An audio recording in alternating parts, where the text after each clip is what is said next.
Hello everyone. Today I am going to teach business studies for a class 12, chapter 2nd, principle of management. So today I will discuss about principle of management developed by Fayol. So first principle is division of work. So division of work is one person, one task or unit of work should be assigned on one person according to capability, qualification, experience of the person. Means work को divide कर देना उनकी capability के according, qualification के according and experience of the person, इसके according work को divide कर देना है. This is a division of work.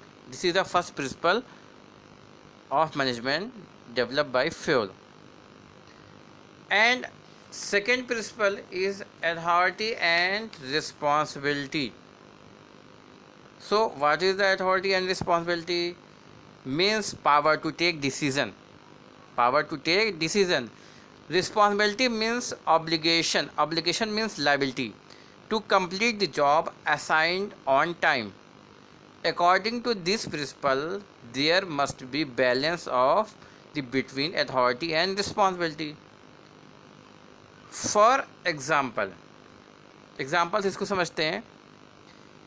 If a person is given responsibility to produce 100 unit in 1 week time, but he not given the authority to purchase of raw material, if there is no raw material available in the store room, as a result he could not complete the target of producing 100 unit on time. The worker cannot be blamed for not completing on time because he was given only the responsibility and not authority to carry on the work. So excess of responsibility with less authority result is non completing of job. तो example से आपको समझ में आ ही रहा है कि अगर किसी एक पर्सन को ये रिस्पॉन्सिबिलिटी दे दी कि आपको 1 वीक में 100 यूनिट बनानी है, बट आपके पास ये अथॉरिटी नहीं है कि आप रॉ मटेरियल को परचेज़ कर सको. So if there is no raw material available, अगर आपके पास रॉ मटेरियल अवेलेबल नहीं है तो आप टाइम से अपने जो भी उनका गोल है गोल को अचीव नहीं कर सकते.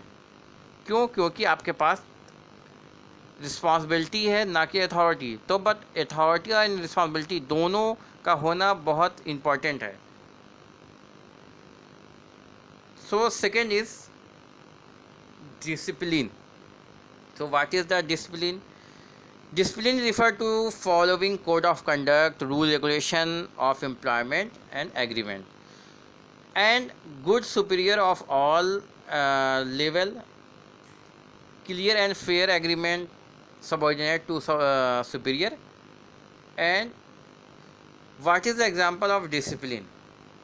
Example is the employee must honor their business toward organization by working efficiently and effectively. On the other hand, superior must also meet the commitment by meeting their promise of increment, promotion, wages and increment. So this is a third principle, this principle of discipline.